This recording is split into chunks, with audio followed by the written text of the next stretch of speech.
ओम शांति। आज प्यारे मीठे भगवान की मीठी मुरली मंथन की डेट है 29 सितंबर 2020। तो कल बाबा ने 28 तारीख को हमें बताया था कि हमें सच्चा सच्चा सबका मित्र बनना है, किसी का भी शत्रु नहीं बनना। हम हैं रूहानी मिलिट्री।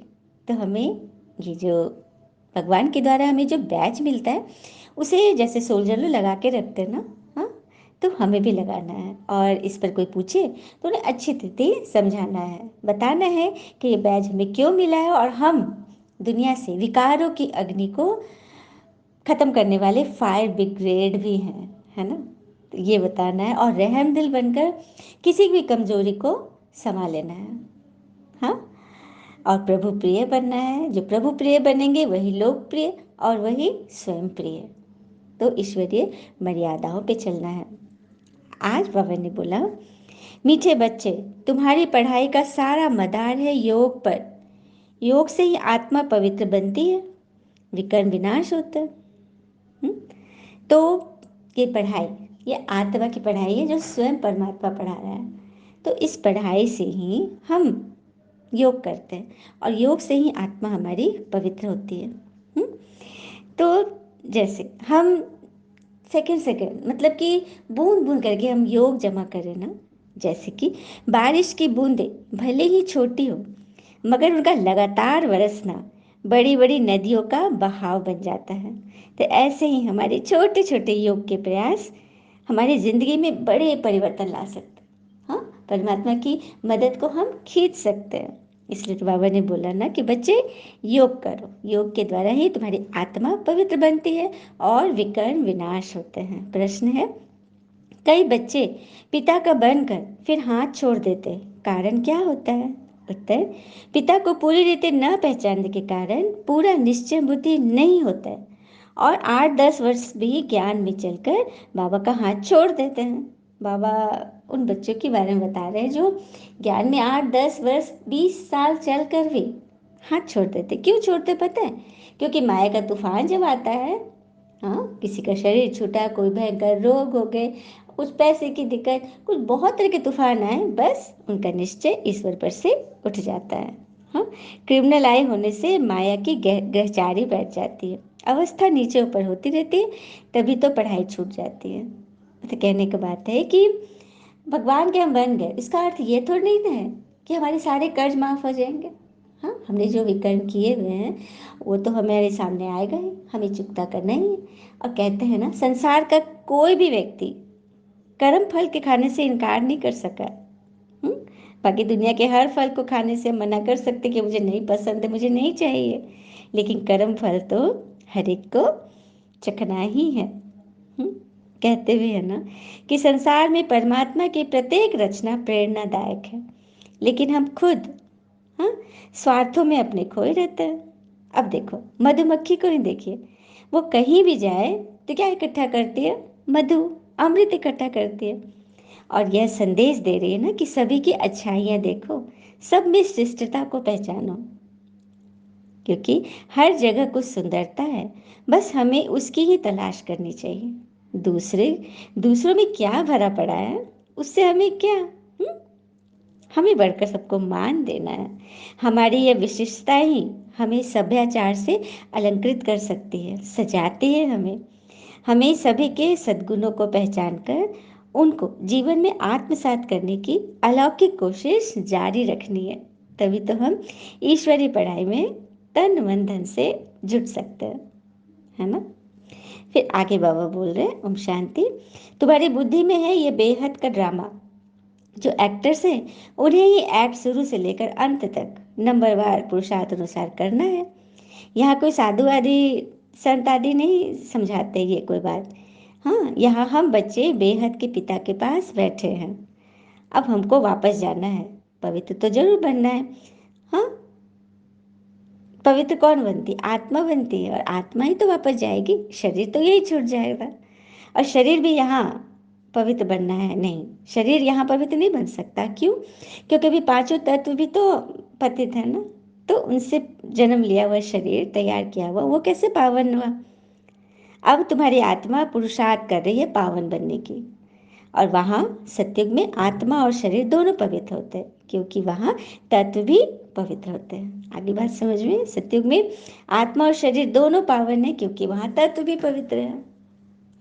फिर बाबा कह रहे हैं, अभी तुम जानते हो हमारा बाबा आया हुआ है, इनमें इस शरीर की अपनी आत्मा भी है। फिर परमपिता परमात्मा कहते कि मैं इनके रथ पर विराजमान हूँ, इसीलिए इसे बाप दादा कहते हो। बाबा ने बाप दादा की बात को क्लियर किया कि परमात्मा जो इस संस्था के फाउंडर है, लेखराज दादा, उनके तन में उनके शरीर को बाबा ने अपना रथ बनाया, तभी तो दोनों के आत्मा से विराजमान हो गए।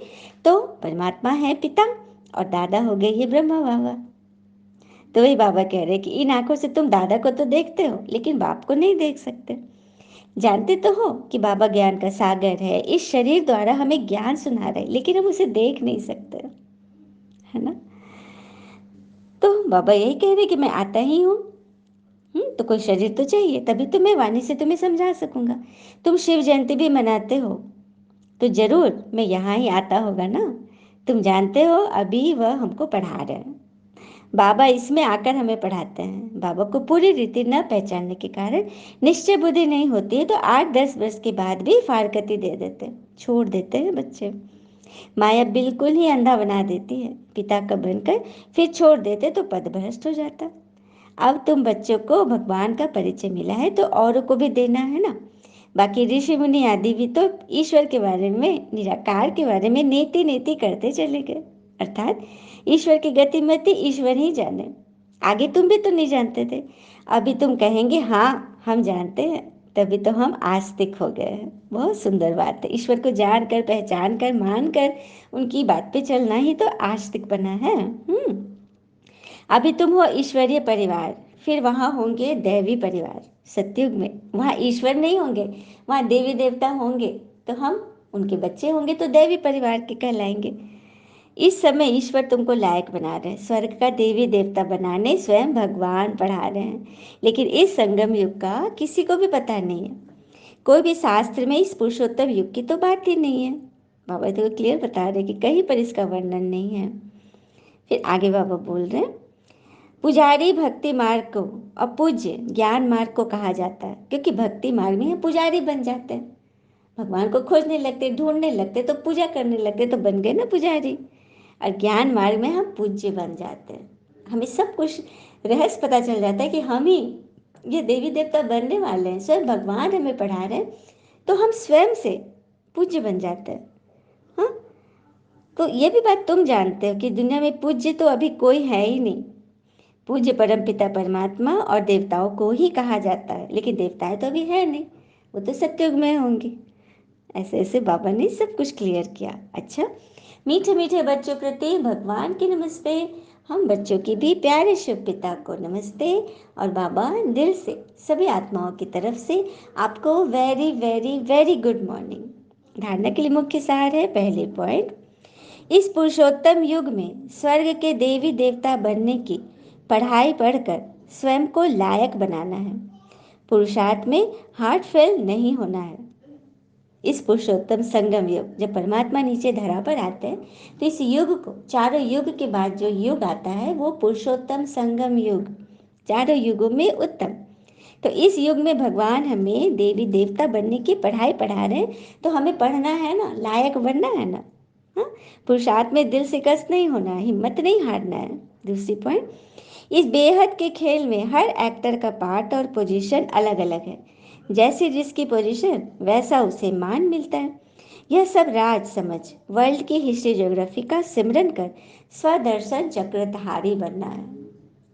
सुंदर बात है ना। हमें बाबा ने सारा राज बता दिया, सृष्टि के हिस्ट्री ज्योग्राफी का संपूर्ण राज हमें मालूम है।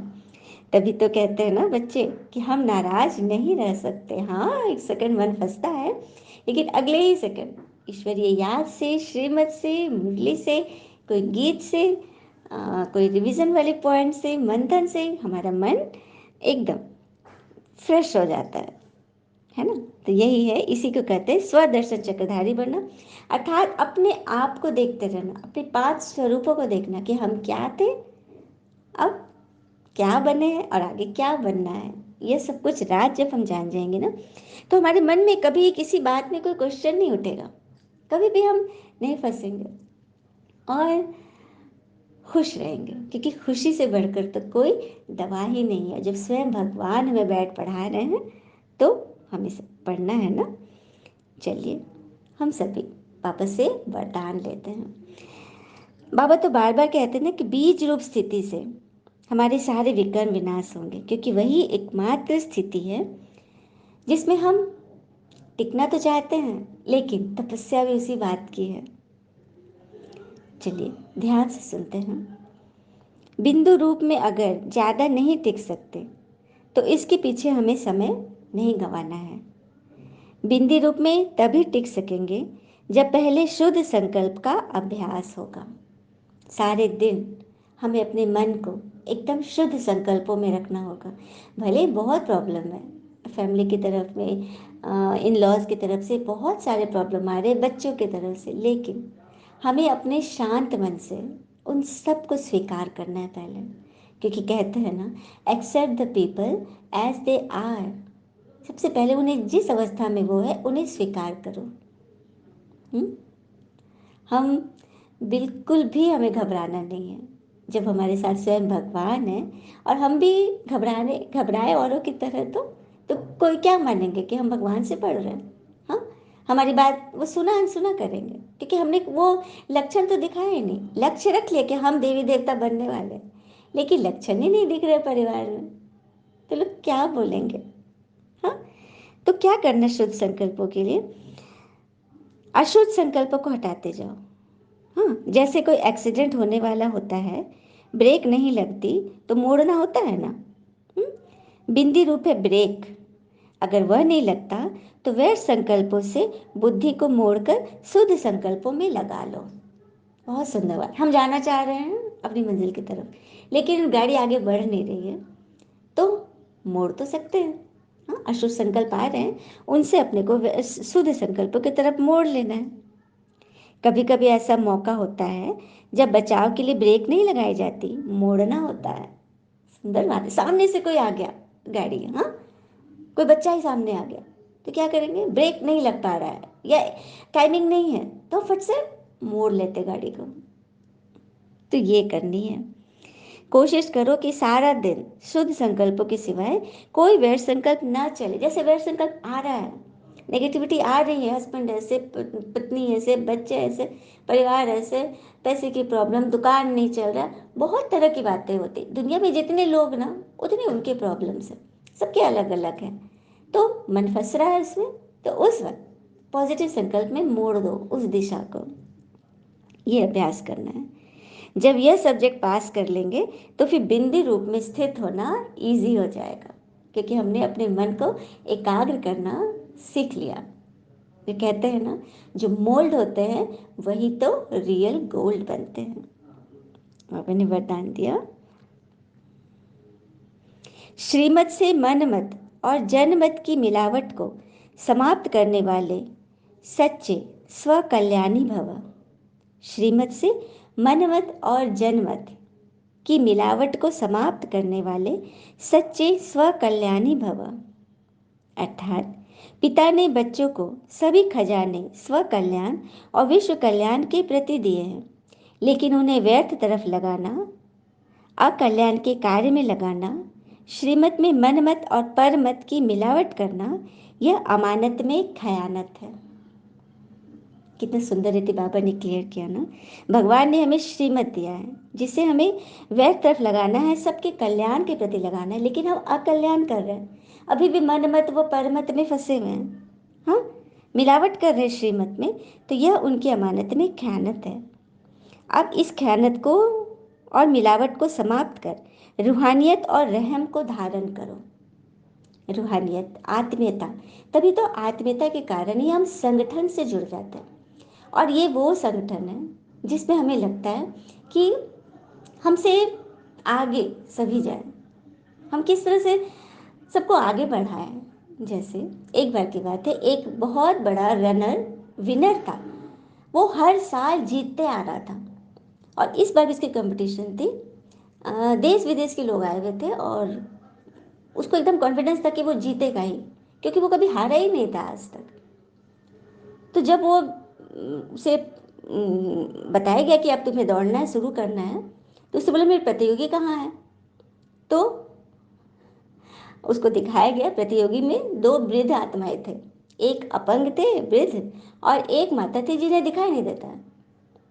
तो उसने जब देखा कि मुझे इनके साथ दौड़ लगाना है, तो पहले तो वो आश्चर्य में पड़ गया कि ये क्या हो रहा है इस बार, मैं तो हमेशा जीतता हूँ, मेरे साथ इस बार ऐसा कैसा खेल हो रहा है। तो उसने अपने हेड से पूछा कि मेरे साथ ऐसा क्यों है? तो बोला कि नहीं, तुम्हें आज, तुम हर बार जीतते आ रहे हो ना, तुम्हें इस दौड़ में तुम्हें जीत कर दिखाना है इन दोनों से। अब वो सोचने पड़ गया कि मैं ऐसा क्या करूं। अचानक उसकी दिमाग की बत्ती जली और क्या किया उसने, उन दोनों का हाथ पकड़ लिया और दोनों के साथ धीरे धीरे चलता हुआ अपने फाइनल स्ट्रिप के पास पहुंचा, फाइनल लाइन के पास। और जब उसने साथ में तीनों मिलके जो हाथ लगाया, फीता को छुआ, तब जोरों से तालियां बजने लगी, खूब सीटियां बजने लगी और सच में वो फिर से विनर बन गया। तो देखा, वो उसके हेड्स तो ये देखना चाहते थे कि क्या इसमें सच में जीत के प्रति, क्या इसके अंदर कोई अभिमान तो जागृत नहीं हुआ है। हाँ, जो उसके साथ जो कि कमज़ोर हैं, वो उनसे आगे तो नहीं बढ़ना चाहता है। कितना सुंदर उसने दिखा दिया ना। हाँ, सबको लेकर चला तो सारी ऑडियंस उसकी तारीफ करने लगी, सारी ऑडियंस ताली बजाने लगी। ये होती है बात, हम सिर्फ खुद ही आगे नहीं बढ़े, हमें तो औरों को भी बढ़ाना है, साथ लेके चलना है। बाबा कोई, देखो राजधानी स्थापना हो रही है, कोई एक व्यक्ति का मकान नहीं बन रहा है, पूरी राजधानी स्थापना हो रही है, तो क्या हम अकेले जाएंगे? हाँ, हमें तो सबको लेकर जाना है, सबको आगे बढ़ाना है ना। तो वही तो बाबा कह रहे हैं कि रूहानियत को जागृत करो, आत्मीयता, अपने ऊपर और सर्व के ऊपर रहम व स्व कल्याणी बनो। स्व को देखो, पिता को देखो, औरों को नहीं देखो। औरों को नहीं देखो अर्थात औरों की कमी कमजोरियां मत देखो। आत्मिक रूप से खुद को भी आत्मा समझो और औरों को भी आत्मा समझो। और कई आत्मा के अनुभव भी हो रहे हैं कि वो पहले बहुत व्यर्थ बातें हुई करती थी अपने परिवार से, लेकिन अब उन्हें व्यर्थ बातों में इंटरेस्ट नहीं आ रहा है और वे समर्थ बातें कर रही है, ईश्वरीय चर्चा करने में मन लग रहा है। तो ये कितनी बड़ी बात है। तो ऐसी आत्माओं को दिल से बहुत बहुत बधाई, आपके सारे प्रॉब्लम्स बहुत जल्द दूर होंगे। स्लोगन है, सदा हर्षित वही रह सकते हैं जो कहीं भी आकर्षित नहीं होते हैं। आकर्षित अर्थात आकर्षण, देखो अच्छाई में भी है तो बुराई में भी है, हमें इन दोनों से परहेज करना है। किसी की भी जास्ती अच्छाई में नहीं डूब जाना है कि भगवान को भूल जाए, और बुराई में तो हम अपने आप को भी भूल जाते हैं, है ना। अच्छा, ओम शांति। शुक्रिया मीठे बाबा, वो बाबा के प्यारे प्यारे बच्चे। थैंक यू बाबा, उन नई नई आत्माओं का दिल से शुक्रिया, बहुत बहुत बधाई। All is well always. ओम शांति।